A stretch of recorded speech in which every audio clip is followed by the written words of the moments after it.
To mega debate. నా పేరు Rahim. BC reservation అంశం తెలంగాణలో తీవ్ర ఉద్రిక్తతకు దారితీసింది. స్థానిక సంస్థల ఎన్నికల్లో బీసీ రిజర్వేషన్లని 24% నుండి 42% పెంచుతూ తెలంగాణ ప్రభుత్వం ఇది ఉత్తర్వులు జారీ చేసింది. దాని మీద హైకోర్టు స్టే విధించిన విషయం మనందరికీ తెలిసిందే.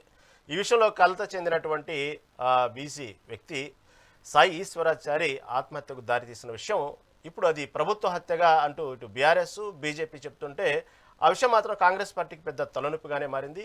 బీసీ రిజర్వేషన్ అంశం అనేది ముగిసిపోయిన అధ్యాయం కాదంటూ పీసీసీ అధ్యక్షుడు మహేష్ కుమార్ గౌడ్ చెప్పిన విషయం మనకు తెలిసిందే. అయినప్పటికీ కూడా ఇప్పుడు తెలంగాణ రాష్ట్ర రాజకీయాల్లో ఈ బీసీ రిజర్వేషన్ అంశం మాత్రం కాంగ్రెస్ పార్టీకి పెద్ద తలనొప్పిగా మారింది. సాయి ఈశ్వరాచారి ఆత్మహత్య తర్వాత ఇప్పుడు దాన్ని అనేక రకాలుగా చెప్తున్నప్పటికీ ప్రభుత్వానికి మాత్రం ఇది తలనొప్పిగానే మారిందని చెప్పుకోవాలి. ఇది ఈనాటి మెగా డిబేట్. ఇది మనతో పాటు డిస్కస్ చేయడానికి సిద్ధంగా ఉన్నారు మల్లెపాక యాదగిరి గారు, బీఆర్ఎస్ నాయకులు, అదేవిధంగా Padmakar Reddy, Congress DCC working president Padmakar Reddy గారు మనతో పాటు ఉన్నారు. అదేవిధంగా శ్రీనివాస్ గారు, బీసీ యువజన సంఘం అధ్యక్షుడు మనతో పాటు సిద్ధంగా ఉన్నారు. ముందుగా పద్మాకర్ రెడ్డి గారి దగ్గరికి వెళ్దాం. పద్మాకర్ రెడ్డి గారు నమస్తే అండి. మీట్లో ఉన్నారా? ఓకే. పద్మాకర్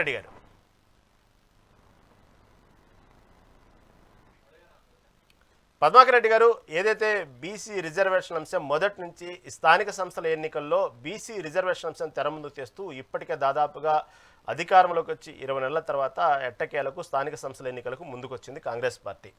అయినప్పటికీ బీసీ రిజర్వేషన్ అంశం ఇటు పక్క కోర్టులో నడుస్తూ ఉంది. ఈ క్రమంలో ఒక్కసారిగా సాయి ఈశ్వరాచారి ఆత్మహత్య దారితీసిన తర్వాత మళ్ళీ తెలంగాణ రాష్ట్ర రాజకీయాలు ఇప్పుడు బీసీల అంశం తెర ముందుకు వచ్చి పెద్దగా కాంగ్రెస్ పార్టీ తలనొప్పిగా మారిందని అనుకోవాలి. ఓవరాల్గా ఏమంటారు బీసీ రిజర్వేషన్ ఉంది? ప్రస్తుతం మీ పార్టీ స్టాండ్ ఏంటి? హలో,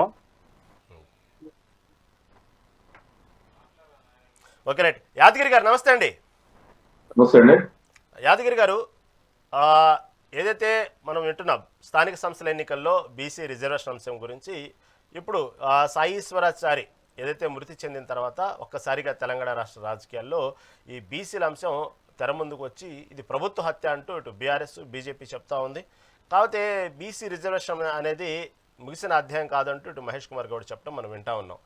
ఓవరాల్గా చూసుకుంటే బీసీ రిజర్వేషన్ అంశం ఇప్పుడు పక్క కోర్టులో ఉంది. అయినప్పటికీ కూడా ఎందుకు ఇంత రాద్ధాంతం చేస్తున్నారు? ఇది అసలు వాస్తవంగా బీసీ రిజర్వేషన్ అంశంను ఈ సమయంలో సాయి ఈశ్వరాచారి మృతిని వెనక అనేక రాజకీయ కోణాలు దీన్ని రాజకీయంగా వాడుకుంటున్నారంటూ కూడా చెప్తా ఉన్నారు. ఏమంటారు దీన్ని?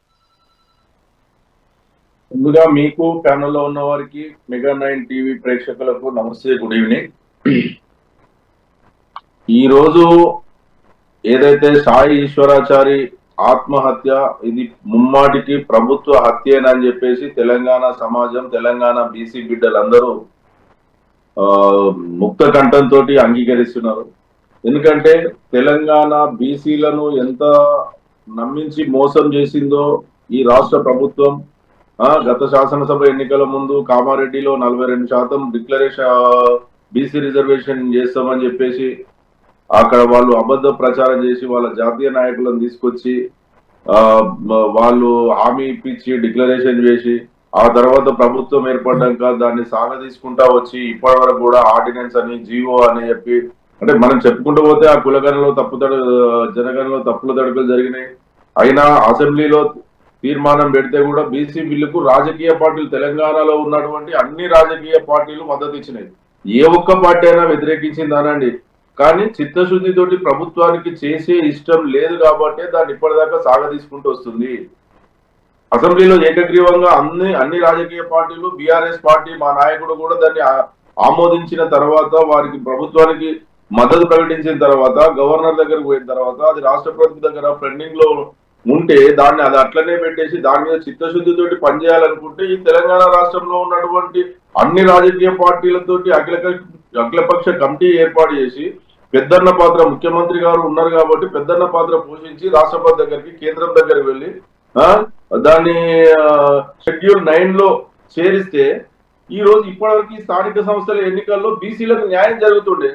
గతంలో 60 సంవత్సరాల కింద తెలంగాణకు ఏ విధంగానైతే తెలంగాణ ప్రత్యేక తెలంగాణ రాష్ట్ర సాధన కోసం కాంగ్రెస్ పార్టీ అప్పుడు ఉన్నటువంటి ఆ నాటి నుంచి నేటి వరకు 1200 విద్యార్థుల బలిదానం తీసుకున్న కాంగ్రెస్ ప్రభుత్వం నాటి నుంచి నేటి వరకు కాంగ్రెస్ పార్టీ ఈ రోజు బీసీ ఉద్యమంలో కూడా 42% ఇస్తానని చెప్పేసి వారికి మోసం చేసింది. కాబట్టి ఆ రోజు శ్రీకాంతాచారి గారు తెలంగాణ రాష్ట్రం కోసం ఏ విధంగానైతే తన ప్రాణం అర్పించుకుంటేనైనా ఈ బీసీలకు ఈ తెలంగాణ రాష్ట్రానికి న్యాయం జరుగుతుంది, కాంగ్రెస్ ప్రభుత్వం కేంద్ర ప్రభుత్వం దిగివచ్చి తెలంగాణ ఇస్తుందని చెప్పి తన ప్రాణ త్యాగం చేసిన విధంగా ఈ రోజు ఈశ్వరాచారి కూడా ఈ తెలంగాణ రాష్ట్రంలో 3 కోట్ల మంది తెలంగాణ బీసీ బిడ్డలకు అన్యాయం జరుగుతుంది, ఈ రాష్ట్ర ప్రభుత్వం అనేక అబద్ధపు హామీలు చెప్పి బీసీలను నమ్మించి మోసం చేసి అసెంబ్లీలో తీర్మానం పెట్టి దాన్ని రాష్ట్రపతి దగ్గర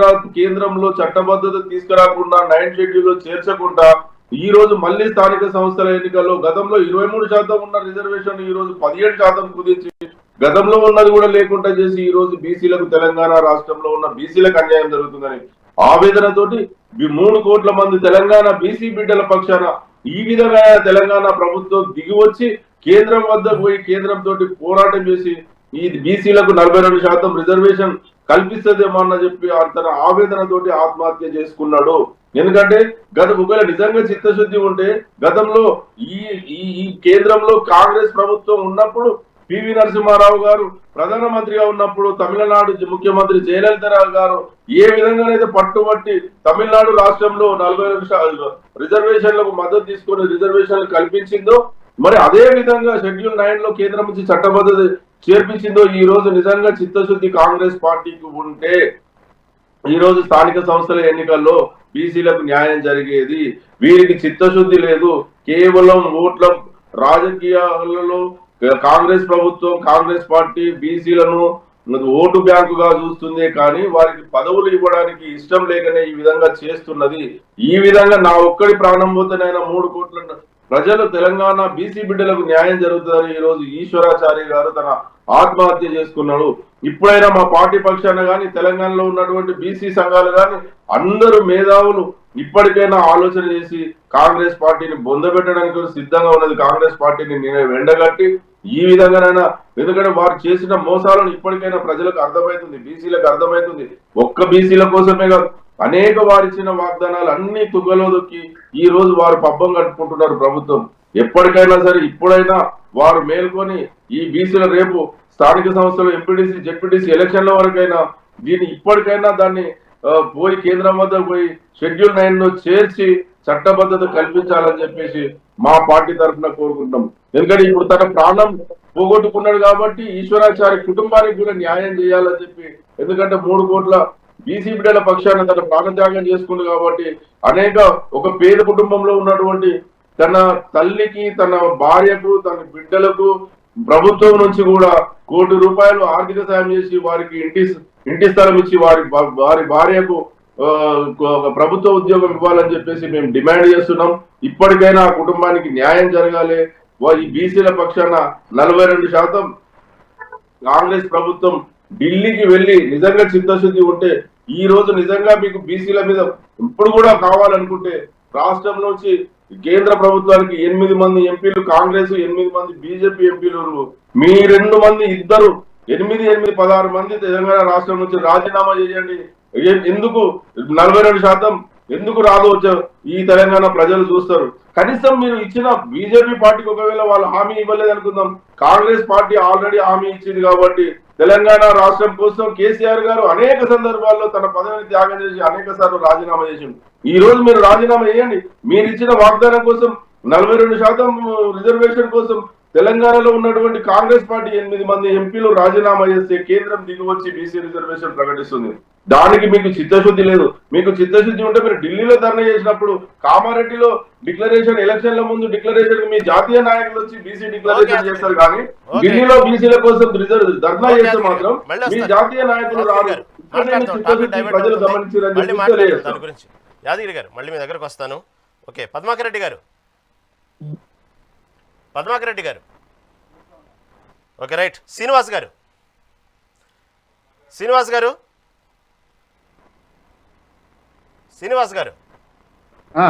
చెప్పండి. నమస్తే అండి శ్రీనివాస్ గారు.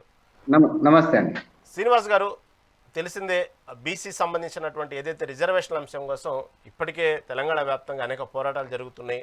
అనేక సార్లు బీసీలు కూడా రాజ్యాధికారం కావాలంటూ భాగంగానే ఇటుపక్క స్థానిక సంస్థల ఎన్నికల్లో కేవలం రాజకీయాల్లో కాకుండా అనేక సంబంధించిన విషయాల్లో బీసీలకు రిజర్వేషన్ కావాలి, విద్యా వ్యవస్థలు కూడా రిజర్వేషన్ కావాలి, ఇలా అనేక రకాలుగా పోరాడుతున్న సమయంలో ప్రస్తుతం ఈ స్థానిక సంస్థల ఎన్నికల విషయాలకు వచ్చేటప్పటికి ఇటు హైకోర్టు ఉత్తర్వులు ఇచ్చిన క్రమంలో ఎందుకు ఒక్కసారికి ఇంతగా కలత ఎందుకు చెందారు? సాయి శ్రీకాంత్ ఎందుకు ఆత్మహత్యకు కారణం ఏంది? అసలు మీ దగ్గర ఉన్న దానికి సంబంధించి ఒక బీసీ యువజన సంఘ అధ్యక్షుడిగా మీకు తెలిసిన విషయం ఏంది, ఏమంటారు?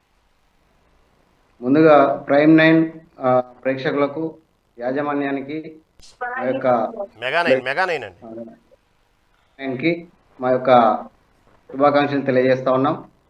ఈరోజు చూసుకున్నట్టయితే తెలంగాణ రాష్ట్రంలో సాయి ఈశ్వరాచారి మొన్న పెట్రోల్ పోసుకొని నిన్న చనిపోవడం జరిగింది.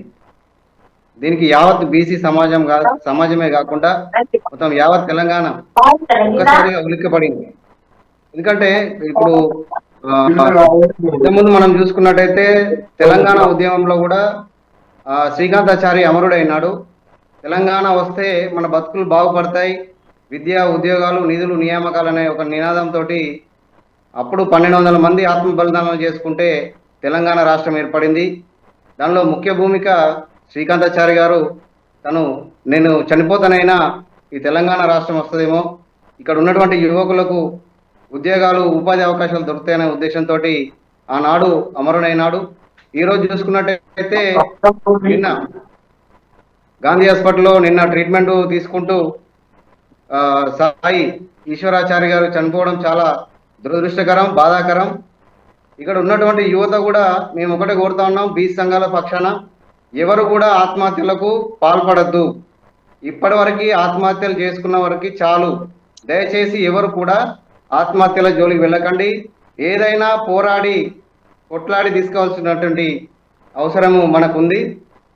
ఆ విధంగానే ప్రభుత్వాల పైన ఒత్తిడి తీసుకొచ్చి మనకు కావాల్సినటువంటి హక్కులు ఏవైతే ఉన్నాయో వాటి మీద పోరాడాలి.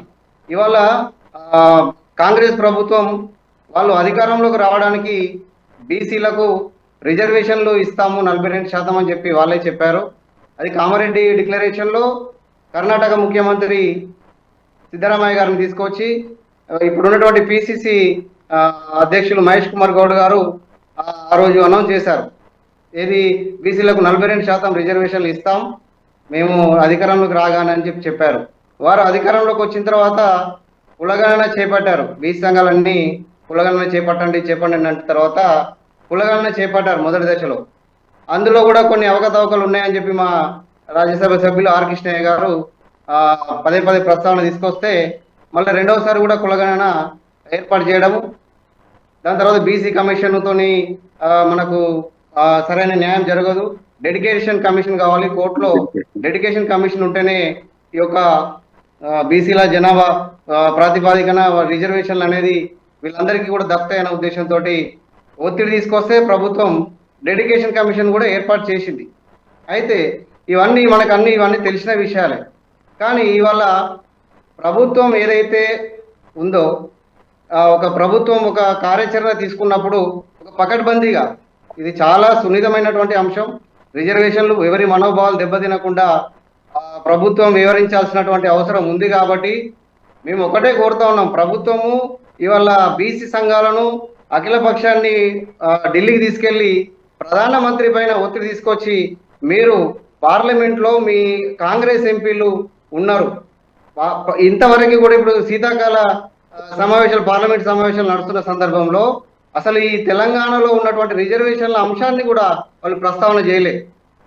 వాళ్ళకి ఆ బాధ్యత లేదా అని చెప్పి మేము ప్రశ్నిస్తా ఉన్నాం. ఎందుకంటే వాళ్ళకు కూడా బాధ్యత ఉంది. ఇవాళ తెలంగాణ రాష్ట్రంలో ఎన్ని కోట్ల మంది బీసీలు జనాభా 65% పైగా ఉన్నారు. కాబట్టి వాళ్ళ మనోవేదన, వాళ్ళ బాధలను అర్థం చేసుకొని పార్లమెంట్లో కూడా ఈ విషయాన్ని ప్రస్తావన తీసుకురావాలని చెప్పి మేము బీసీ సంఘాల పక్షాన డిమాండ్ చేస్తా ఉన్నాం. రెండవది, భారతదేశంలో ఇది ప్రజాస్వామిక దేశం. స్వతంత్రం వచ్చి 78 సంవత్సరాలు గడుస్తున్నా కూడా ఉమ్మడి ఆంధ్ర తెలంగాణ చూసుకున్నట్టయితే, ఇప్పుడున్న తెలంగాణలో చూసుకున్నట్టయితే ఇంతవరకు బీసీ ముఖ్యమంత్రి కాలేదు. అదే మనకు బీసీలకు మరి బ్యాక్ బోన్గా బీసీలు ఉత్పత్తికారకులు, ఉత్పత్తి చేసే వాళ్ళు, వెన్నెముకలాగా ఉండేవాళ్ళు, వాళ్ళ బాగోగులు, వాళ్ళ భవిష్యత్తు, వాళ్ళకు కావాల్సినటువంటి హక్కులు ఏవైతే ఉన్నాయో వాటిని నెరవేర్చే ఆ, ఈ ఒక ప్రభుత్వాల పైన ఆధారపడి ఉంటది కాబట్టి ఇవాళ ఆ రకంగా ప్రభుత్వాలు చర్యలు చేపట్టడం లేదు. ఓకే ఇవాళ శ్రీనివాస్ గారు. చూసుకున్నట్టయితే నిన్న ఓకే ఏదైతే శ్రీనివాస్ గారు, సాయి మళ్ళీ మీ దగ్గరకు ఈశ్వరాచారి వస్తాను. గారు శ్రీనివాస్ మన గారు, ఇంకా చాలా సమయం ఉంది, ఆ, మళ్ళీ మీ దగ్గరకు వస్తాను, దాని గురించి మాట్లాడదాం అండి, ఇంకా చాలా సమయం ఉంది మీకు. ఓకే పద్మాకర్ రెడ్డి గారు. నమస్కారం సార్. పద్మాకర్ రెడ్డి గారు నమస్తే అండి. ఒక పక్క బీసీ రిజర్వేషన్ అంశం మొదటి నుంచి, అంటే అధికారంలో రాకముందు నుంచే బీసీ రిజర్వేషన్ల మీద చిత్తశుద్ధి ఉన్న ఏకైక పార్టీ కాంగ్రెస్ పార్టీ అంటూ అధికారంలోకి వచ్చారు. వచ్చిన తర్వాత స్థానిక సంస్థల ఎన్నికల్లో 100 6 100 తగ్గేది లేదు, బీసీ రిజర్వేషన్తోనే స్థానిక సంస్థల ఎన్నికలకు వెళ్తామని చెప్పినటువంటి ప్రభుత్వం సరే ఒకసారిగా హైకోర్టు ఉత్తర్వులు ఇవ్వటం, దానికి సంబంధించినటువంటి టెక్నికల్ ఇష్యూస్ వల్ల ఆగిపోయింది. అంతవరకు బాగానే ఉంది. అయినప్పటికీ కూడా ప్రస్తుతం ఉన్నటువంటి ఏదైతే సంబంధించినటువంటి సాయి ఈశ్వరాచారి ఆత్మహత్య తర్వాత ఈ బీసీల అంశం పెద్ద తలనొప్పిగా మారిందని అనుకోవాలి కాంగ్రెస్ పార్టీకి. దీన్ని ఎలా సమర్థించుకుంటుంది, ఇప్పుడు ఏమంటున్నారు దీనికి సంబంధించి? ఒక్క మాట సార్. మొదలు మెగా టీవీ9 ప్రేక్షకులకు మరియు నాతో పార్టిసిపేట్ చేసినటువంటి టీఆర్ఎస్ నాయకులు కావచ్చు, బీసీ సంఘాల నాయకులు కావచ్చు, అందరికీ హృదయపూర్వక నమస్కారాలు తెలియజేస్తున్నా సార్. వాస్తవంగా ఈ 42% డిక్లరేషన్ అనేది రాహుల్ గాంధీ గారు కామారెడ్డిలో చేయడం జరిగింది. వారి ఆదేశాల మేరకే దాదాపు 2 సంవత్సరాలు ఎంత రకం డెడికేషన్ కమిషన్ వేసినాము, బీసీ కులగణ లెక్కలు చేయడం జరిగింది. అదేవిధంగా అసెంబ్లీలో బిల్ పాస్ చేయడం జరిగింది, ఆర్డినెన్స్ చేయడం జరిగింది, జీవో రిలీజ్ చేయడం జరిగింది. ఇట్లా చూసినట్టయితే కాంగ్రెస్ పార్టీ మా తరపున మేము ఎన్ని రకాల బీసీలకు న్యాయం చేయాలనే ఉద్దేశంతోనే ఈ రకమైనటువంటి కార్యక్రమాలు కాంగ్రెస్ పార్టీ ఈ 2 సంవత్సరాలు చేపట్టింది. కానీ ముఖ్యంగా ఏంటంటే రేపు వచ్చే బడ్జెట్ సమావేశాల్లో ఏదైతే సర్పంచులు స్థానిక సంస్థలో లేనట్టయితే మనకు వచ్చేటువంటి దాదాపు 3,000 నుంచి 4,000 కోట్ల రూపాయలు ఆగిపోతాయనే ఉద్దేశంతోనే తక్షణం ఎలక్షన్లకు పోవడం జరుగుతూ ఉంది. అయినా కాంగ్రెస్ పార్టీ తరఫున రేపు రాబోయే ఎలక్షన్లో మోర్ దెన్ 70% బీసీలను సర్పంచులుగా చేయబోతున్నామని కూడా ఈ సందర్భంగా మీకు తెలియజేస్తున్నాం సార్. కాంగ్రెస్ పార్టీ ఒక మాట అంటే తప్పదు. ఆ రోజు తెలంగాణ ఇస్తామని చెప్పింది సోనియా గాంధీ 2004లో. తప్పకుండా ఆ రోజు ఇచ్చిన మాట ప్రకారం తెలంగాణ ఇవ్వడం జరిగింది. ఆ రోజు శ్రీకాంతాచారి మరణంతో కూడా చాలా మేమంతా కాంగ్రెస్ పార్టీలు బాధపడ్డాం. ఈరోజు సాయి ఈశ్వరాచారి మరణం కూడా చాలా బాధాకరమైనటువంటి విషయం. దయచేసి యువకులు ఎవరు కూడా ఆత్మహత్యలు చేసుకోవద్దని కూడా మేము కాంగ్రెస్ పార్టీ తరఫున నేను కావచ్చు, అదేవిధంగా మా మంత్రి పొన్నం ప్రభాకర్ గౌడ్ గారు కూడా పొద్దున మాట్లాడడం జరిగింది. సరే ఏ కారణం చేత వారు బీసీ రిజర్వేషన్ల కొరకు చనిపోయినరో కానీ పిల్లలు మాత్రం ఖచ్చితంగా దయచేసి అటువంటి కార్యక్రమాలు వాళ్ళు చేపట్టకూడదు. ఎందుకంటే ఇది పార్లమెంట్లో ఉన్నటువంటి సమస్య, మన తెలంగాణ అసెంబ్లీలో ఉన్నటువంటి సమస్య అయితే ఇప్పటి వరకు అది పరిష్కారం అయ్యేది. రాబోయే కాలంలో కాంగ్రెస్ పార్టీ రాహుల్ గాంధీ ప్రధానమంత్రి అయినంటే తక్షణమే ఈ యొక్క సమస్యకు పరిష్కారం దొరుకుతుందని కూడా నేను ఈ సందర్భంగా తెలియజేస్తా ఉన్నా. అంతవరకు కాంగ్రెస్ పార్టీ తరఫున మేము, మాతో పాటు బీసీ సంఘాలు మిగిలిన వారు కూడా పోరాడాల్సిందిగా వాళ్ళందరూ కూడా విజ్ఞప్తి చేస్తున్నా సార్. తప్పకుండా ఇది సాధ్యం అవుతుంది. ఎందుకంటే తెలంగాణనే మనం సాధించడం, బీసీ రిజర్వేషన్ సాధించడం పెద్ద గొప్ప కాదు సార్. తప్పకుండా సాధిస్తాం అది. ఓకేనండి పద్మారెడ్డి, మళ్ళీ మీ దగ్గరకు వస్తాను పద్మాకర్ గారు. తర్వాత మహేందర్ రెడ్డి గారు మనతో పాటు సిద్ధంగా ఉన్నారు, బీజేపీ నాయకులు ఇప్పుడే జాయిన్ అయ్యారు. మహేందర్ రెడ్డి గారు నమస్తే అండి. నమస్కారం. మహేందర్ రెడ్డి గారు, తెలుసు ఈ విధంగా ఈశ్వరాచారి ఏదైతే సాయి ఈశ్వరాచారి బీసీ రిజర్వేషన్ల కోసం ఆత్మహత్య చేసుకున్న విషయం ఇప్పుడు తెలంగాణ రాష్ట్ర రాజకీయాల్లో ఇప్పుడు తీవ్ర చర్చకు దారితీసింది. ఉద్రిక్తత పరిస్థితి నెలకొంటున్నాయి బీసీ సంఘాల్లో. దీన్ని ప్రభుత్వ హత్యగా తీసుకోవాలా, లేకపోతే ఒక రకమైనటువంటి నైరాశ్యానికి లోనయ్యి ఆ భద్రతా భావంతో ఇంకా రాదు బీసీ రిజర్వేషన్ అనేటువంటి ఉద్దేశంతో అతను ఆత్మహత్య చేసుకున్నాడు, ఎలా తీసుకోవాలి దీన్ని? ముందుగా మెగా టీవీ ప్రేక్షకులకు, మీకు మరియు ప్యానెల్లో ఉన్న అందరికి కూడా నమస్కారం తెలియజేస్తూ, అంటే సాయి మరణం చాలా బాధాకరం. ఎందుకంటే భారతీయ జనతా పార్టీ తీవ్రంగా దీన్ని ఖండిస్తా ఉన్నది. ఎందుకంటే కాంగ్రెస్ ప్రభుత్వం ఒక మొండి వ్యాఖ్యని ఖండిస్తా ఉన్నది. ఎందుకంటే మీరు గమనించండి, గతంలో కేసీఆర్ ఏదైతే ఒంటెద్దు పోకడలతో ఏదైతే ఉద్యమం తెలంగాణ రాష్ట్రం ఏర్పడని చెప్పేసి ఏవైతే స్టేట్మెంట్స్ ఇచ్చిండో, అంటే రెచ్చగొట్టే వ్యాఖ్యలు చేసిండో, ఆ రెచ్చగొట్టే వ్యాఖ్యలకు సుమారు దాదాపు 1200 ప్రాణాలు పోవడంతో ఆ రోజు తెలంగాణ రాష్ట్రం సిద్ధించింది.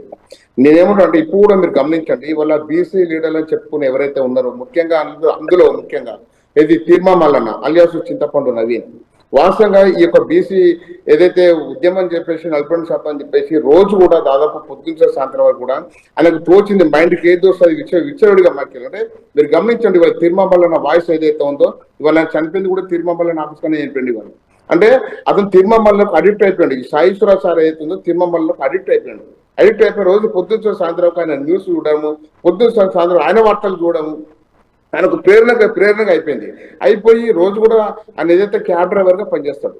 సాయి శేషారి క్యాబ్ డ్రైవర్ జగద్గిరి పుట్టకు సంబంధించిన వ్యక్తి క్యాబ్ డ్రైవర్ గా పనిచేస్తూ, అదేవిధంగా అది భార్య 3 పిల్లలు ఉన్నారు. అదే క్యాబ్ డ్రైవర్ గా పనిచేస్తూ కూడా అటు క్యాబ్ డ్రైవర్లు ఏదైతే ఉంటారో ప్రయాణికులు ఏదైతే వాళ్ళకు కూడా ఇదే విషయం చర్చించుకుంటూ ఆయన ఒక లోకానికి వెళ్ళిపోయాడు. అని ఒక బీసీ ఉద్యమం దానికి వెళ్ళిపోయి, అదేవిధంగా అంతకన్నా బిఫోర్ వాళ్ళ భార్య కూడా తిరుమలను సంప్రదించిన విషయం కూడా తిరుమలనే చెప్పడం జరిగింది. ఒక ఇంటర్వ్యూ చెప్పడం వాళ్ళ భార్య కూడా నాకు రావడం జరిగింది అని చెప్పేసి, అంటే వాళ్ళ భార్య అని చెప్పేసి కూడా చనిపోయిన వాళ్ళ భార్య కూడా గుర్తుపట్టడం జరిగింది తిరుమలను. ఇవాళ వాస్తవంగా జరిగే సాయిశ్వరాచారి మరణం ఏదైతే ఉందో, ఇవాళ తిరుమల యొక్క రెచ్చగొట్టే వ్యాఖ్యలతో ఆయన మరణించడం జరిగింది. దానికి ప్రభుత్వం ఇస్తున్న కామారెడ్డి డిక్లరేషన్ 40% అవుతుందో ఇది ప్రభుత్వంగా బాధ్యత వహించాలి. వాళ్ళ తిరుమల కూడా కాంగ్రెస్ పార్టీలో ఎమ్మెల్సీగా కొనసాగుతా ఉన్నాడు. ఆయన ఇంకా ఎమ్మెల్సీకి ఎక్కడ రాజ్యం వేసి రాలేదు ఇంతవరకు. ఆయన కాంగ్రెస్ పార్టీ ఎమ్మెల్సీగా కొనసాగుతా ఉన్నారు. పేరుకు మాత్రం కాంగ్రెస్ పార్టీ విమర్శిస్తా ఉన్నాడు. కాంగ్రెస్ పార్టీ విమర్శించుకుంటా కాంగ్రెస్ పార్టీ నాయకుడిగానే కొనసాగుతున్నాడు. అందుకే ఇది ప్రభుత్వ హత్య.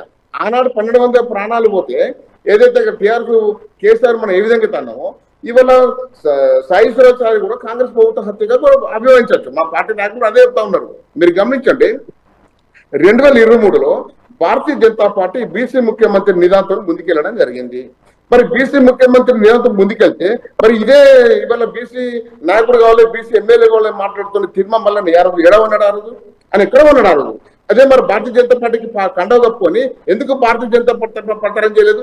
బీసీ ముఖ్యమంత్రి చేస్తా అని చెప్పేసి భారతీయ జనతా పార్టీకి ఆ రోజు ఈ శ్రీనివాస్ గౌడ్ కానీ, సోకాల్డ్ విశ్వాధరన్ కానీ, లేకపోతే ఆర్ కృష్ణ గారు కూడా ఎవరైతే బీసీ లీడర్స్ ఉన్నారో వాళ్ళందరూ కూడా ఇవాళ భారతీయ జనతా పార్టీకి అండగా నిలవాల్సిన అవసరం ఉంటే 2023లో బీసీ ముఖ్యమంత్రి చేస్తాను బీజేపీ పార్టీకి. మరి ఎందుకు బీసీ ముఖ్యమంత్రి చేస్తాను బీజేపీ పార్టీకి అండగా లేరారు? అంటే వీళ్ళు వ్యక్తిగత ఆర్థిక స్వామి ప్రజల కోసమే బీసీ నిదానం ఎత్తుకున్నారు అని చెప్పేసి బీసీలకు న్యాయం చేస్తానని కాదు. మీరు గమనించండి, ఈశ్వరాచారి గారు చారి ఇవాళ వాళ్ళ సామర్థ్య వర్గంతో మీరు గమనించండి, మధుసూదన్ ఒక్కడే ఉన్నాడు ఇవాళ. మరి మధుసూదన్ ఒక్కడే ఎందుకు ఉండడం వల్ల ఇవాళ స్థానిక సంస్థల ఎన్నికల్లో సర్పంచ్లే కానీ, లేకపోతే రాబోయే ఎలక్షన్స్ ఏవైతే కార్పొరేట్ కౌన్సిలర్, ఎంపీటీసీ, జడ్పీసీ ఎన్నికలు కూడా ఇవాళ చారి పేరు మీద ఎంతమందికి టికెట్లు ఇస్తున్నారు కాంగ్రెస్ గవర్నమెంట్? ఎంతమందికి టికెట్లు ఇస్తా ఉన్నారు? మరి నిజంగా ఇదే తిరుమలని ఆ విషయం ఎందుకు మాట్లాడలేదు? వీళ్ళ బీసీ నినాదం పోతే ఇవన్నీ బీసీలు ఎన్ని కులాలు ఉన్నాయి, అన్ని కులాల పక్షాన తిరుమలని వాళ్ళ చూసుకోవట్లేదు ఇవాళ. అది గమనించండి. ఇవాళ ఆయన ఒక బీసీ అని చెప్పేసి అంటున్నాడు, బీసీలకు ఇంతమందికి న్యాయం జరిగిందని చెప్పేసి, ఇంతమంది అన్యాయం జరిగిందని చెప్పేసి ఎందుకు మాట్లాడలేదు ఇవాళ తిరుమలని? ఇవాళ వాస్తవంగా సాయి ఈశ్వరాచారి ఏదైతే మరణం ఏదైతే ఉందో ఆయన మరణం కాదు, ఇవాళ ఇదే తిరుమలని చేసిన హత్య, అదే కాంగ్రెస్ ప్రభుత్వం చేసిన హత్యగా మాత్రమే చూడాలి. ఇవాళ ఆ సాయి ఈశ్వరాచారి కుటుంబాన్ని కూడా ప్రభుత్వం ఆదుకోవాలి, ప్రభుత్వం ఆర్థికంగా ఆదుకొని అదేవిధంగా వాళ్ళకు ప్రభుత్వ ఉద్యోగం ఇచ్చి వాళ్ళని ఆదుకోవాలని చెప్పేసి భారతీయ జనతా పార్టీ డిమాండ్ చేస్తా ఉన్నారు. అదేవిధంగా వాళ్ళు బీసీ డిక్లరేషన్ కామారెడ్డి ఏదైతే ఉన్నారో ఇంతకుముందు మన కాంగ్రెస్ పార్టీ అయితే పద్మకరణ చెప్పినట్టు నిజంగానే మీరు అన్ని చేశారు, కానీ 42% అమలు కాదు అనే విషయం తెలిసి ఇవన్నీ చెప్పడం ఏదైతే ఉందో అధికారం రావడానికి బీసీల ఓట్లు దండుకోవడానికి మీరు చెప్పడం జరిగింది. వాస్తవంగా 40 వాళ్ళు మీరు గమనించండి, గతంలో 12% ముస్లిం రిజర్వేషన్ కి ప్రభుత్వం కోర్టు ఒప్పుకోలేదు. మరి 12% ముస్లిం రిజర్వేషన్ కోర్టు ఒప్పుకున్నప్పుడు 42% ముస్లిం బీసీ రిజర్వేషన్ ఎట్లా ఒప్పుకుంటారని చెప్పి మీరు ఎట్లా అనుకుంటారు? ఇవాళ అంటే ఇవాళ బీసీల ఓటు దండుకోవడానికి కాంగ్రెస్ అధికారం వచ్చింది. ఓకే, మన 40% ఏ విధంగా చేస్తారో వాళ్ళు రేవంత్ రెడ్డి గారే సమాధానం చెప్పాలి. ఎందుకంటే వాళ్ళ కంపెనీ వాళ్ళకే పొసగట్లేదు. ఇవాళ కోర్టు ఆపింది, సుప్రీంకోర్టు ఆపింది. ఇవాళ మరి సుప్రీంకోర్టులో పెండింగ్ ఉంది, హైకోర్టులో పెండింగ్ ఉంది. హైకోర్టులో పెండింగ్ ఉన్న విషయాన్ని, సుప్రీంకోర్టులో పెండింగ్ ఉన్న విషయాన్ని మనం మాట్లాడకుండా వేస్ట్ దండగా. ఎందుకంటే 40% రిజర్వేషన్ దాటండి, 50% రిజర్వేషన్ దాటద్దు అని చెప్పేసి నిబంధన ఉంది. మరి ఆ నిబంధన తెలిసి 40% రిజర్వేషన్ ఇస్తా అని చెప్పేసి కాంగ్రెస్ ఏ విధంగా చెప్తుందో సమాధానం చెప్పాల్సిన అవసరం ఉంది. ఆ 40% రిజర్వేషన్ ఏదైతే కాంగ్రెస్ ప్రభుత్వం ఇస్తా అంటే మరి బీసీ నేతలు ఎవరైతే ఉన్నారో తిరుమల కానీ బీసీ వీళ్ళెట్లా నమ్మిరు? అసలు ఇది సాధ్యమైతే సాధ్యం కాదని చెప్పేసి ఎందుకు చర్చా గోష్ఠులు పెట్టారు? ప్రతి మండల కేంద్రాల, జిల్లా కేంద్రం ఎందుకు చర్చా గోష్ఠులు పెట్టలేదు? ఎందుకు సమావేశాలు పెట్టలేదు? వాళ్ళు అంటే గుడ్డిగా నమ్మడం కాదు, ప్రభుత్వం ఏం చెప్తే గుడ్డిగా నమ్మడం కాదు. వాళ్ళు ఫ్రీ అని దానికి అడిక్ట్ అవుతారు ఎవరైనా కానీ. 40% ఇస్తానని చెప్పేసి బీసీలు కూడా అడిక్ట్ అయిపోయారు. ప్రజలంతా ఓట్లు వేస్తారు, గవర్నమెంట్ తీసుకొచ్చారు. మరి గవర్నమెంట్ తీసుకొచ్చాక ఇవాళ కోట్ల పెండింగ్ ఉంది. ఇవాళ ఈ టైంలో సాయి ఈశ్వరాచారి ఇవాళ చనిపోవడం జరిగింది. మరి సాయి ఈశ్వరాచారి చనిపోయిన కార్యక్రమంలో ఇవాళ కాంగ్రెస్ ప్రభుత్వం చెప్పాల్సిన అవసరం ఉంది, తిరుమల చెప్పాల్సిన అవసరం ఉంది. ఇవాళ వాస్తవం ఏంటంటే తీర్మామల్ల అనే వ్యక్తి వల్ల ఇతర ఏదైతే ఓసీ నీకు ఎవరైనా విదేశం ఉంటే ఓసీలలో ఎవరైతే ఉంటారో నీకు ఎవరు వ్యతిరేకం ఉంటారో వాళ్ళని తిట్టుకో, మొత్తం సమాజాన్ని తిరుగుతా అంటే మాత్రం ఎవరు కులాల మీద ఎవరు కూడా రాజకీయం చేస్తే ఎవరు కూడా మనుగడ సాధించలేరు కులాల మీద. ఇవాళ అందరూ సమానంగా చూడాల్సిన అవసరం ఉంది. కానీ వాస్తవంగా అంటే ఇవాళ తీర్మామల్లను కూడా అందరూ సమానంగా చూడాల్సిన అవసరం ఉన్నా కానీ ఆయన ఏ విధంగా చూడట్లేదు. ఇవాళ వాస్తవం ప్రతి ఒక్కరు ఇష్టం ఉన్నట్టు మాట్లాడుతూ ఒక్క నిమిషం ఇవాళ యూట్యూబ్ ఛానల్ పెట్టుకొని ఇవాళ సమాజాన్ని చీల్స్తా ఉన్నాడు. ఇవాళ యూట్యూబ్ ఛానల్ పెట్టుకొని ఇవాళ ఆయన మాట్లాడితే తీరికి ఇవాళ ఈశ్వరాచారి ఆత్మహత్య చేసుకోండి. ఇవాళ తీర్మాపాలను కూడా బాధ్యుడైతే చెప్పి చెప్తా ఉన్నాను. ఓకేనండి. ఓకే మహేందర్ రెడ్డి గారు, మళ్ళీ మీ దగ్గరకు వస్తాను.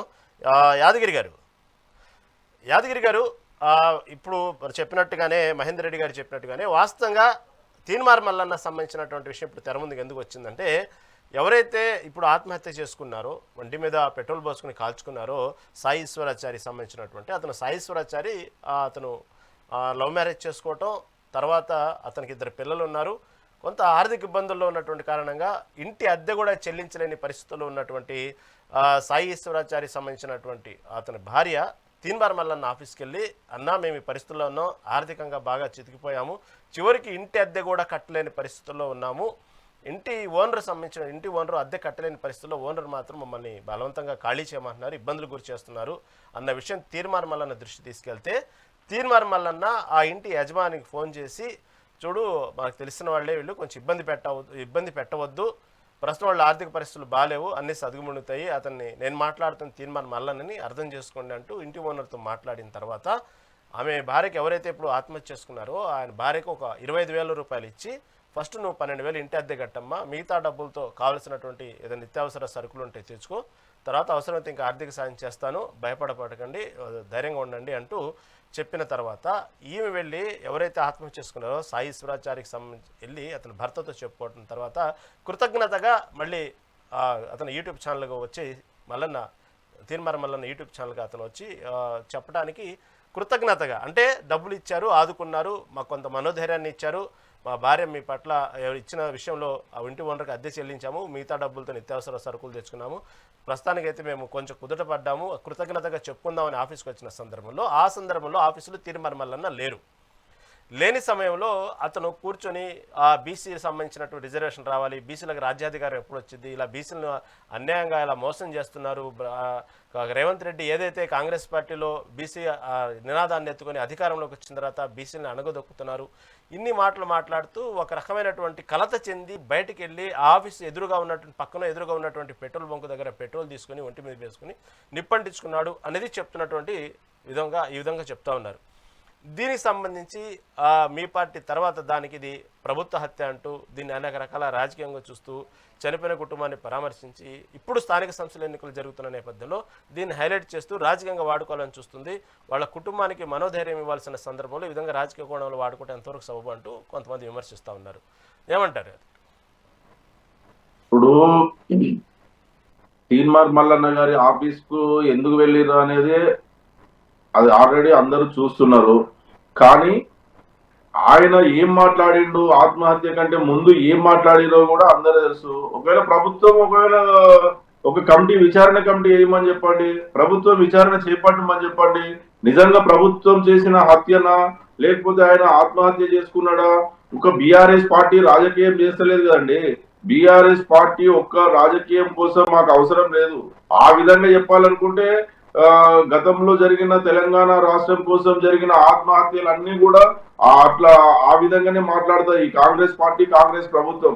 కానీ ఆయన ఒక చదువుకొని నిరుద్యోగిగా ఉండి తెలంగాణలో బీసీలకు అన్యాయం జరుగుతున్నది, 3 కోట్ల మంది బీసీల పక్షాన కనీసం నా ప్రాణ త్యాగంతోటైనా బీసీలకు న్యాయం జరుగుతుందన్న ఉద్దేశంతో మాత్రమే ఆ రోజు అక్కడ మాట్లాడి ఆయన పెట్రోల్ తెచ్చుకొని ఆత్మహత్య చేసుకున్నాడు. ఇంకా బీఆర్ఎస్ పార్టీ రాజకీయం చేసలేదండి. బీసీల కుల సంఘాలు కానీ అందరూ కూడా నిజంగా ఈశ్వరాచారి గారు ఆత్మహత్య చేసుకుంటూ బీసీలకు 42% రిజర్వేషన్ కోసం మాత్రమే బీసీలకు న్యాయం జరగాలన్న ఉద్దేశంతో చేసుకుండానే అందరూ ఆ కుటుంబానికి అండగా నిలబడి ఆ కుటుంబానికి న్యాయం జరగాలి, బీసీల పక్షాన తన ఆత్మ బలిదానం చేసుకుంటూ కాబట్టి ఆ కుటుంబానికి న్యాయం జరగాలని చెప్పేసి ఆ కుటుంబ పక్షాన మా బీఆర్ఎస్ పార్టీ కానివ్వండి, అన్ని రాజకీయ పార్టీలు మద్దతు ప్రకటిస్తున్నాయండి, సానుభూతి తెలియజేస్తున్నాయి. దాన్ని కాంగ్రెస్ పార్టీ సిద్ధశుద్ధితోటి జరిగిన తప్పును సరిదిద్దుకొని ఇప్పటికైనా న్యాయం చేసి ఆ కుటుంబానికి ఆర్థిక సాయం చేసి ఆ కుటుంబంలో ఉన్నటువంటి వారి భార్యకు ఒక ప్రభుత్వ ఉద్యోగం ఇచ్చి ఆ బిడ్డలకు చదువుకు సంబంధించిన ఆర్థిక సాయం చేయాలని చెప్పేసి అందరూ మేధావులు కానివ్వండి, రాజకీయ పార్టీలు కానివ్వండి, మా బీఆర్ఎస్ పార్టీ తరఫున కూడా మేము కోరుకుంటున్నామండి. ఆ కుటుంబం తెలంగాణ రాష్ట్రం కోసం ఆ రోజు 1200 మంది బిడ్డలు ఏ విధంగానైతే ఆత్మ బలిదానం చేసుకున్నారు, ఈ రోజు కేవలం బీసీల 42% రిజర్వేషన్ కావాలని చెప్పేసి ఈశ్వరాచార్య కూడా ఈ రోజు ఆత్మ బలిదానం చేసుకున్నారు. బీసీ రిజర్వేషన్ అంశం ఇప్పుడు తెలంగాణ రాష్ట్ర రాజకీయాల్లో తీవ్ర చర్చకు, ఉద్రిక్తత పరిస్థితులకు ఇటు బీసీ సంఘాల్లో దారితీసిన విషయం మనకు తెలిసిందే. దాంతోపాటుగా నిన్న జరిగినటువంటి ఏదైతే తీర్మార్ మల్లన్న ఆఫీస్ దగ్గర జరిగినటువంటి సాయి ఈశ్వరాచారి ఆత్మహత్య తర్వాత ఒక్కసారిగా తెలంగాణ రాష్ట్ర రాజకీయాల్లో ఈ బీసీల అంశం తెర ముందుకు వచ్చి ఇది ప్రభుత్వ హత్య అంటూ ఇటు బీఆర్ఎస్ బీజేపీ నాయకులు చెప్తా ఉంటే, ఎందుకు ఈ విధంగా కోర్టులో ఉన్న అంశాన్ని ఎప్పుడు దీన్ని ముగిసిపోయిన అధ్యాయం కాదు, దీన్ని సాధిద్దాం, కొంచెం ఆ వెయిటింగు తెలంగాణ సంబంధించినటువంటి రాష్ట్రంలో కాంగ్రెస్ పార్టీ అధికారంలో ఉన్నప్పుడే బీసీ రిజర్వేషన్లు సాధిస్తామంటూ ఇటుపక్క ప్రభుత్వం చెప్తున్న తరుణంలో మరి ఇటు బీసీ సంఘాలు దీని గురించి ఎందుకు ఇంత మనవేదనకు గురవుతున్నాయి ఏందనే విషయం మీద మనతో ఇదే విషయాన్ని మనతో పాటు పద్మాకర్ రెడ్డి గారు నమస్తే అండి. నమస్కారం సార్. పద్మాకర్ రెడ్డి గారు, తీన్మార్ మల్లన్న సంబంధించిన ఆఫీస్ దగ్గర జరిగినటువంటి ఏదైతే సాయి ఈశ్వరాచారి సంబంధించిన ఆత్మహత్య, సరే అతను ఆఫీసులో కూర్చున్న తర్వాత చాలాసేపు ఇదే బీసీల రిజర్వేషన్ అంశంలో కేవలం రేవంత్ రెడ్డి సర్కారు మోసపు మాటలు చెప్పి అధికారంలోకి వచ్చారు, ఇటుపక్క రిజర్వేషన్ అంశాన్ని స్థానిక సంస్థల ఎన్నికలైనా కనీసం ఇస్తారనుకుంటే ఈ చివరికి ఇక్కడ కూడా మోసం చేశారు అంటూ కలత చెందాడు. అనేక సార్లు కూర్చున్న అంటే తీర్మానం మల్లన్న కోసం కూర్చున్న గంట సేపట్లో కూడా పదే బీసీ రిజర్వేషన్ గురించి మాట్లాడుతూ ఒక్కసారిగా కిందకి దిగి కలత చెంది ఆత్మహత్య చేసుకున్నారనే ఒకటైతే ఒక టాపిక్ నడుస్తూ ఉంది. కానీ ఇక్కడ తీర్మానం మల్లన్న కూడా ఎందుకు అరెస్ట్ చేశారు, ఈ విధంగా జరగడానికి ప్రధాన కారణం ఏందంటారు? సార్, అయితే మీకు తెలియదు, తెలంగాణ ఉద్యమంలో హరీష్ రావు ఏం చేసిండు అంటే శ్రీకాంతాచారిని రెచ్చగొట్టేసి అక్కడ అగ్గిపేట దొరకలేదనేసి హరీష్ రావు అగ్గిపేట ఈయనకు దొరకలేదు కానీ శ్రీకాంతాచారి దొరికింది, ఆయన కాల్చుకొని చనిపోయాడు. అదేవిధంగా ఈరోజు తీర్మానం వలన కావచ్చు వారు కూడా ఈ యువతను ఏంటంటే రెచ్చగొడుతున్నారు. రోజు మీరు ఇట్లా చేయాలి అట్లా చేయాలి, మనకు తెలంగాణ ఉద్యమం ఎట్లయితే దాన్ని ఇది చేసిండ్రో దీన్ని అట్లే బర్నింగ్ టాపిక్ చేయాలనే ఉద్దేశంతోనే తీర్మానం వలన ఈ యొక్క కార్యక్రమం చేసిండు. మళ్ళొకసారి మేము అందరం కలిసి తీర్మానం వలన హెచ్చరిస్తా ఉన్నాం. సరే, నువ్వు రోజు ఒక క్యూటీవీ న్యూస్ నడిపిస్తా ఉన్నావు కాబట్టి నువ్వు ఒక రిపోర్టర్గా ఏం చేయాలో అది చేయాలి, అంతేగాని ప్రజలను రెచ్చగొట్టి వారి యొక్క ప్రాణాలను ఈ విధంగా హరించద్దని కూడా మేము అందరం కాంగ్రెస్ పార్టీ తరఫున తీర్మానం వలన హెచ్చరిస్తా ఉన్నాం. ఆ రోజు కూడా ఆయనకు టికెట్ ఇచ్చి కాంగ్రెస్ పార్టీ ఎన్నో రకాల ఆయనను గెలిపించడానికి కారకులైనాం. అయినా కానీ ఈరోజు ఆయన ఎవరి మీద వ్యతిరేకత ఉన్నదో, ఎవరి మీద కంకణం కట్టిండో, మరి ఆయన ఏం చేయాలనుకుంటాడో తీర్మానం వలన ఆయన ముఖ్యమంత్రి కావాలనుకుంటే ప్రజల దగ్గరికి పోవాలి, ముఖ్యమంత్రి కావాలి, అంతేగాని ఎదుటి వాళ్ళని తిట్టి ఎదుటి కులాలను తిట్టడం ద్వారా ఇలాంటి ప్రయోజనం ఉండదు. ఇంకొకటి ఏంటంటే ఈ సాయి ఈశ్వరాచార్య అంటే పాపం ఆయన ఏందో క్యాబ్ డ్రైవరు, ఆయన పని ఆయన చేసుకుంటాడు. అట్లాంటి వాళ్ళకు ఈ రిజర్వేషన్తో పొందే లబ్ధి ఏం లేదు, ఈ రిజర్వేషన్తో వారికి ఏమి లాభం లేదు ప్రస్తుతానికైతే. ఎందుకంటే వాళ్ళ భార్య ఎడ్యుకేటెడ్ అవునో కాదో తెలియదు, అదేవిధంగా పిల్లలు కూడా ఇప్పుడే చిన్నపిల్లలు, వాళ్ళకి చదువుకోవాల్సిన అవసరం ఉన్నది. ఎందుకంటే ఈ రోజు రాజకీయాలు మనం చూస్తా ఉన్నాం, ఆ శ్రీకాంతాచారి కుటుంబానికి తీవ్ర అన్యాయం చేసింది ఎవరంటే టీఆర్ఎస్ కుటుంబం, టీఆర్ఎస్ పార్టీ. వాళ్ళ కుటుంబాన్ని ఆ రోజు ఎమ్మెల్సీ టికెట్ ఇస్తానన్నాడు, ఆయన ఉద్యోగం ఇస్తానన్నాడు, 10 లక్షల రూపాయలు ఇస్తానన్నాడు కేసీఆర్. వాళ్ళకి ఏమి ఇవ్వకుండా వాళ్ళని రోడ్డు మీద నిలబెట్టింది టీఆర్ఎస్ పార్టీ. ఈ రోజు టీఆర్ఎస్ పార్టీ నాయకులు శంకరమ్మ గారిని అడిగితే చెప్తుంది అన్నగారు ఈ రోజు ఏం మాటలు చెప్పి ఇప్పుడు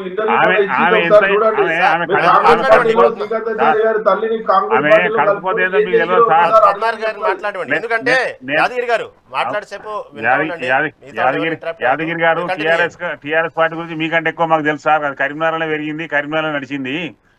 నేను మీకు చెప్పేది ఏంటి అంటే ఈ రోజు ఆ శ్రీకాంతాచారి వాళ్ళ అమ్మకి ఏం లాభం చేసిరు, ఆమె ఎమ్మెల్సీ చేసిరా, ఏమన్నా కార్పొరేటర్ చైర్మన్ ఇచ్చిరా, ఆమెకి ఏమి ఇచ్చిర్రు?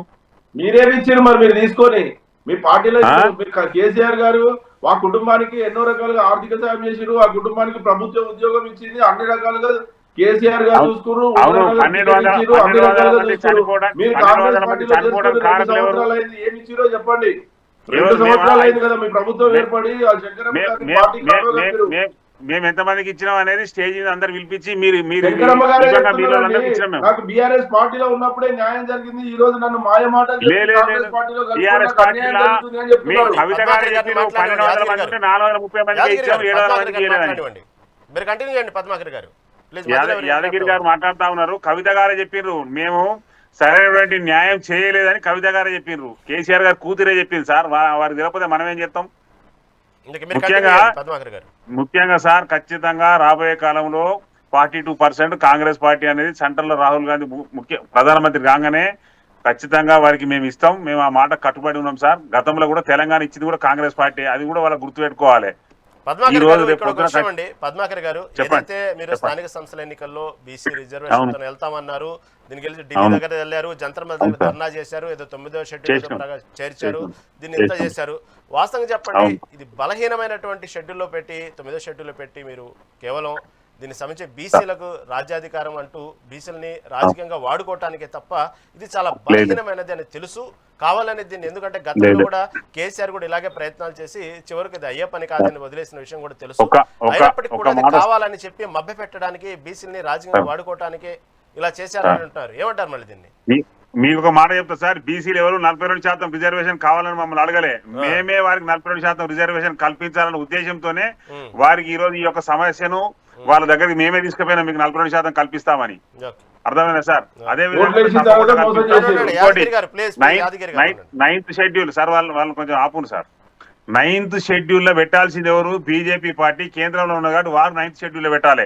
ఆ రోజు పివి నరసింహారావు ప్రధానమంత్రి ఉన్నాడు కాబట్టి 9th షెడ్యూల్లో పెట్టించి ఏదైతే జయలలిత గారు అడిగినరో 69% ఇచ్చిండ్రు. ఈ రోజు 9th షెడ్యూల్లో పెడితే మనకు కూడా 42% వస్తుంది. ఆప్షన్ లేకుండా ఎందుకు మాట్లాడతాం సార్? మరి వాళ్ళకి ఎట్లా ఆప్షన్ దొరికింది? 69% అనేది ఉన్నది. హైకోర్టు క్యాప్ ఉండొచ్చు 50% రిజర్వేషన్ దాటొద్దని.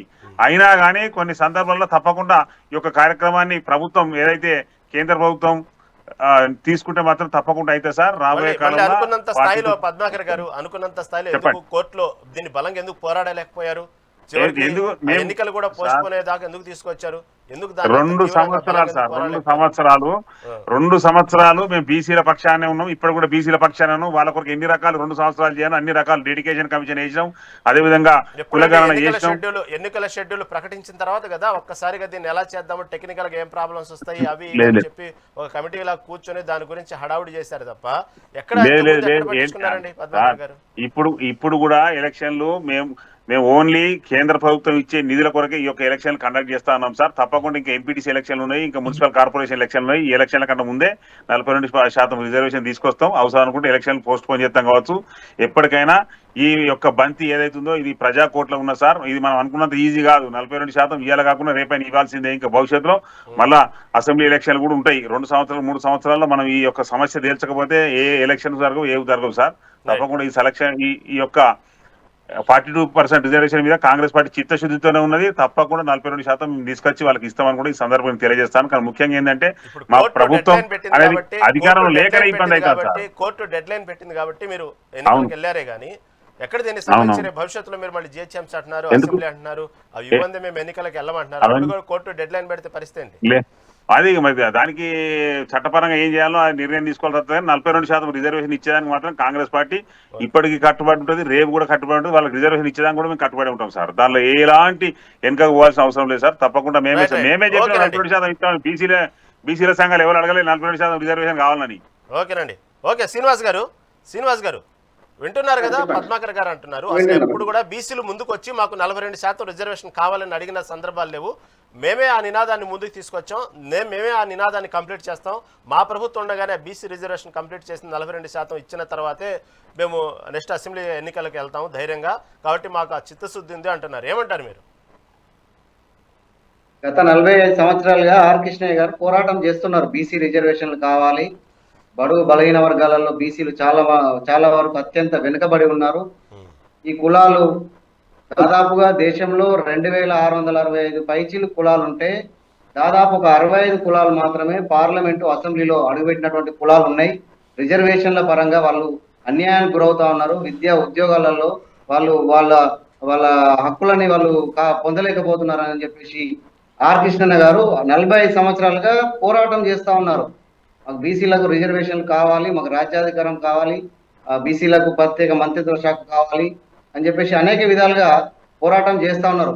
ఇప్పుడున్న ప్రభుత్వం కావచ్చు, గత ప్రభుత్వాలు కావచ్చు, ఏ ప్రభుత్వం మీద అయినా ఆర్ కృష్ణన్న గారు సామరస్యంగానే పోరాటం చేస్తా ఉన్నారు. అది వీళ్ళు ఇప్పుడు కామారెడ్డి అధికారంలోకి రావడానికి కోసం బీసీలకు 42% ఇస్తామని చెప్పేసి వారే చెప్పారు. నిజమైన విషయమే ఇది. వారు చెప్పిన మాటని మేము నిలబెట్టుకోమని చెప్తా ఉన్నాం చిత్తశుద్ధితోటి. ఇప్పుడు ప్రభుత్వము ఇంకా 3 నెలలు ఉంది, మార్చి వరకు ఉంది. మార్చి లోపు ఇంత ఆగమాగం చేసి ఎలక్షన్లకు పోయి ఇవాళ ఈ ఒక రిజర్వేషన్ల అంశాన్ని ఈ రకంగా తప్పుదోవ పట్టించే విధంగా ఇవాళ అసలు ఇవి వస్తాయా రావా, రిజర్వేషన్లు నిజంగానే ఈ బీసీలకు అందుతాయా? చాలా మందికి బీసీలు ఇప్పుడు కాంగ్రెస్ ప్రభుత్వాన్ని నమ్మిరు.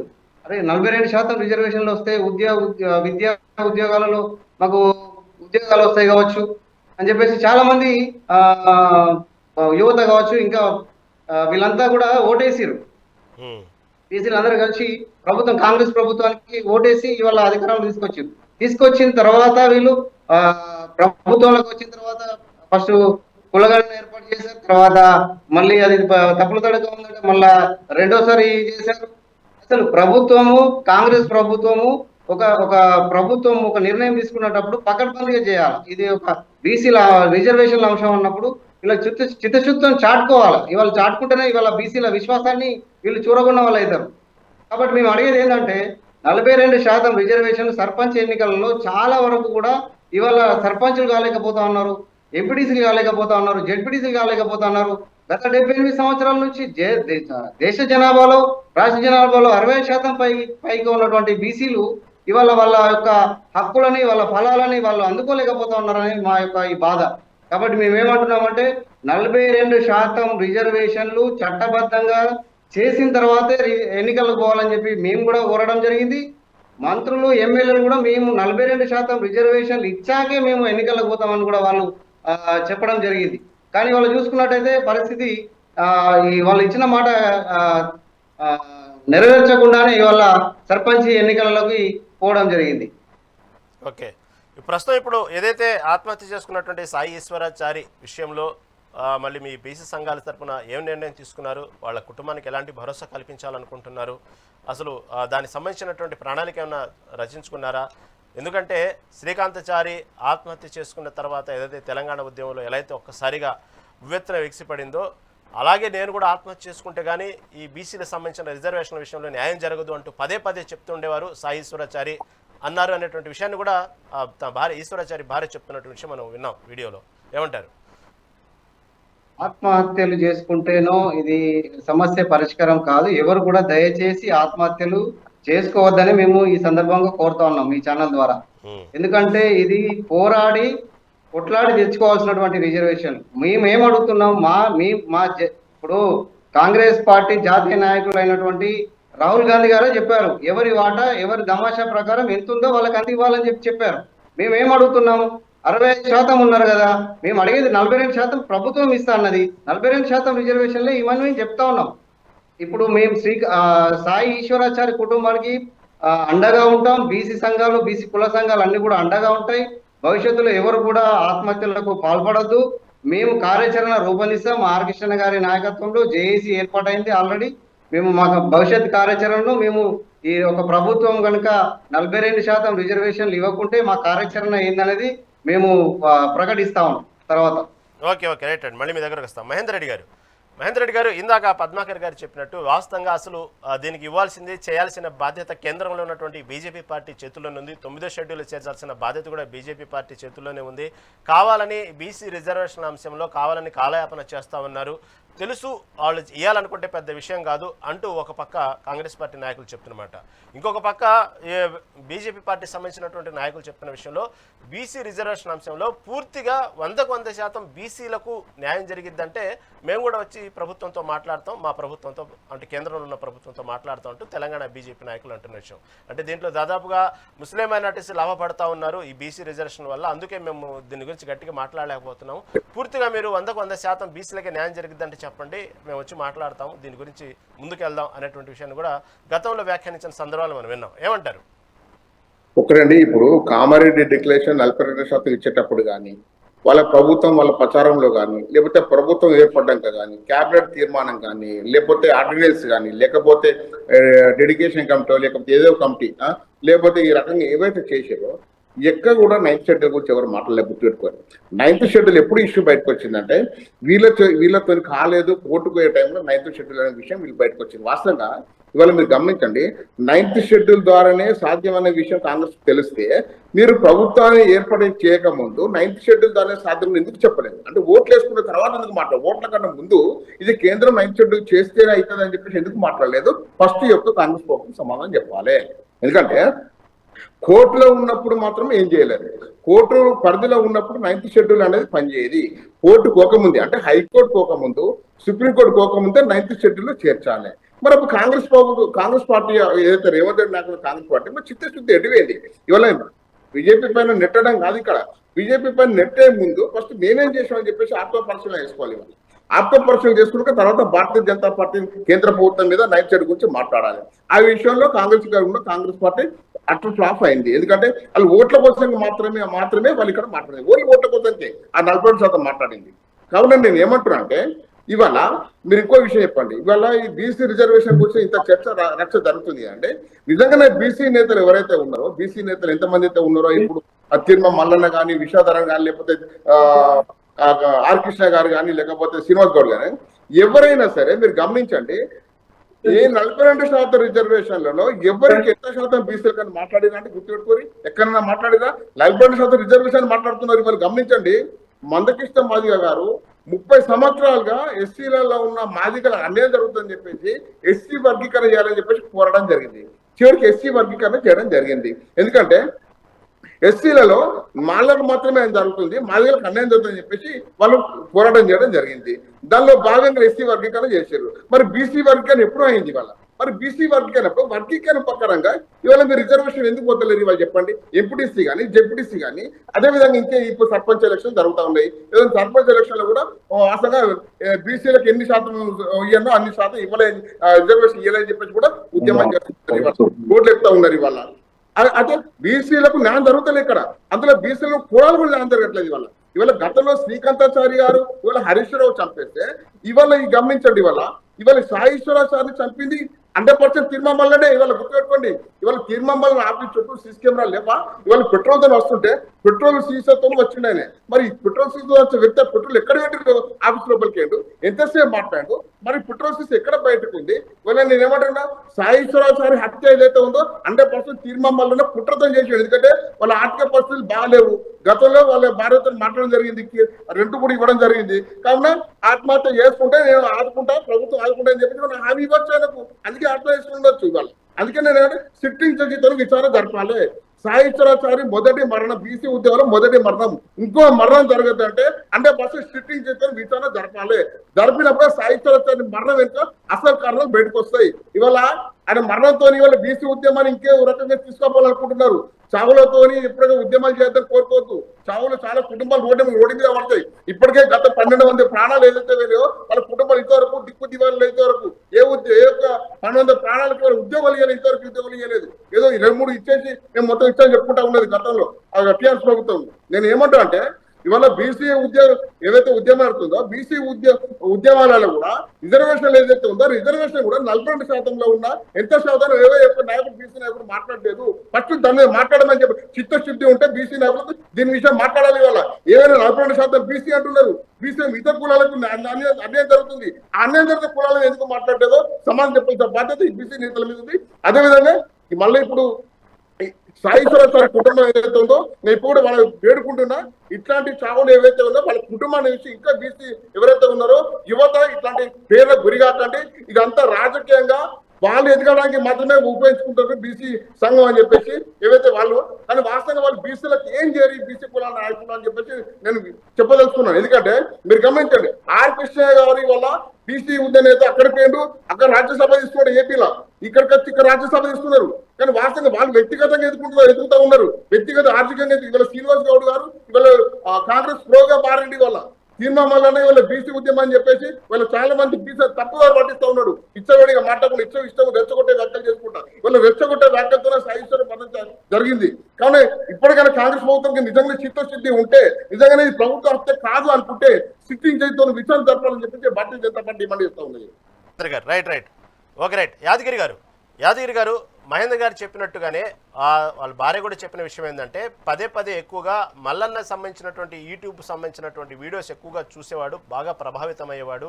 ఎంతసేపటికి మల్లన్నని ఒక హీరోగానే అతను అభిమానించేవాడు, కొలిచేవాడు.